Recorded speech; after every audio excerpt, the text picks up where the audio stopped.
Joke time! Ang isang nanay ay pumunta sa doktor. Magandang araw, Doktor.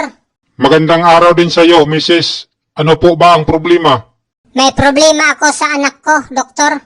Bakit? Ano ba ang sakit ng anak mo? Doktor, ang anak ko, sobrang liit ng ari niya. Ano po ba ang dapat gawin sa kanya? Madali lang yan, Mrs. Pakainin mo lang siya ng hotcake araw-araw. Pagdating ng nanay sa bahay, Wow! Ang daming hotcake! Oops, anak. 3 lang ang kunin mo. Ang 7 para sa tatay mo.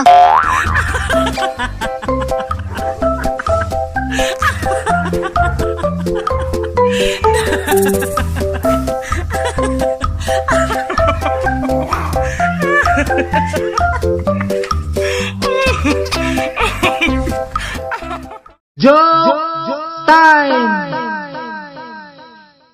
isang tatay ang bumili ng lie detector robot na nananampal sa taong nagsisinungaling. Agad niya itong sinubukan kinagabihan. Anak, pumasok ka ba sa school nyo ngayon? Opo, tay. Ang anak ay sinampal ng robot.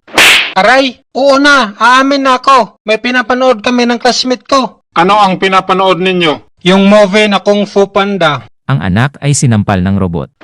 Aray, okay sige, aamin na ako. Porno ang pinapanood namin. Ano? Alam mo ba, anak? Noong kasing edad mo pa lang ako, wala akong kaalam-alam sa mga porno na yan. Ang ama ay sinampal ng robot. Hahaha, kung sa bagay, kanino pa ba magmana ang anak mo? Hindi sa'yo, dahil ikaw ang ama. Aray!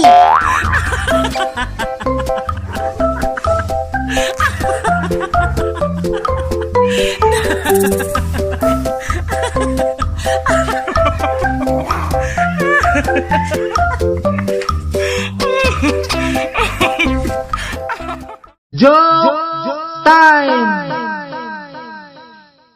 Inay, ano po ba yung 10 Commandments? Anak, iyon yung 10 utos ng Diyos na dapat nating sundin. Ah, ganun ba? Pero hindi mo yata nasunod, Inay. Ha? Bakit naman? Ang dami kasi ng mga utos mo, Inay. Sumobra sa 10.